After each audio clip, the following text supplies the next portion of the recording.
একইভাবে মাধ্যমটা একই, কিন্তু এই দুনিয়াতে আগমন করেছি। পিতার মস্তকে ছিলাম, পিতা মায়ের মাতৃগর্ভে ঢেলে দিল। মায়ের 10 মাস 10 দিন গর্ভে ধারণ করার পরে দুনিয়াতে আনলেন। এখন বাবা অনেক জায়গায় গেলে দেখা যায় কেমনি কি এমন হইল, কারণটা কি?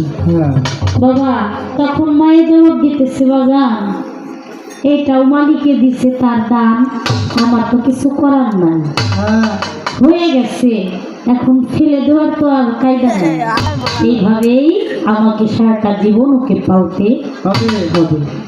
এইখান থেকে আমার বাবাজির কাছে একটু জানার বাসনা যে আমার মাওলা পাক আমাদের সকলকে একইভাবে দুনিয়ায় আনলো, পাঠাইলো।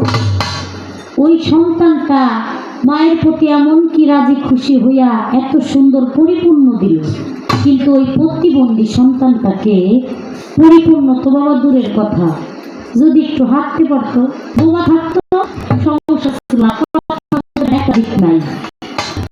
এমন সন্তান আছে কিন্তু পরিপূর্ণ 5টা কোনোটাই নাই, চলতে পারে না, বলতে পারে না, দেখতে পারে না, খাইতে পারে না, ডাক দিতে পারে না, প্রতিবন্ধী।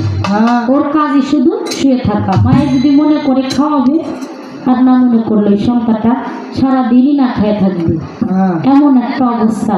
তা ওই প্রতিবন্ধী সন্তানটার উপর মায়ের উপর এমন কি বেরাজি ছিল যে ওই সন্তানটা এমন ভাবে দুনিয়ায় ইহার কথাটা আমাকে একটু ভেঙে দিবেন, যাতে আমরা যাহারাই আছি আমরা যেন ওই দিকটা সাবধান হয়ে চলতে পারি। এখন বাবা কাম এবং প্রেম এই দুইটা নিয়ে কিন্তু মারামারি উলাইগে যায়, কি বলেন? কেউ বলে কাম বড়, কেউ বলে প্রেম বড়। আবার গুরুমুখী কথা শুনেছি যে যদি বেশি দিন বাঁচতে চাও প্রেম করো, কাম কামেরও দরকার, আবার প্রেমেরও দরকার। কাম যদি না করা হয় সংসার ধর্ম থাকে না। প্রেম দিয়ে বাবা সবকিছু টিকিয়ে রাখা যায় না। তাই এইখানে এই যে কামের ভাগটা, এইটা কি একেবারেই না করলে হবে নাকি কতটুকু করতে হবে? প্রেমটা কতটুকু করতে হবে? কাম, ক্রোধ, লোভ, মায়া, ঐশ্বর্য, এই কয়েকটা বিষয় যদি নিজের মধ্যে দমন করা যায় তার নাকি সকল কিছুই ঠিক থাকে। আপনি এইখান থেকে একটু ছোট্ট করে আলোচনা রাখবেন, যেহেতু এখান থেকে আমার গানটা, তাই আলোচনাও আমি এখানে রাখলাম।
ও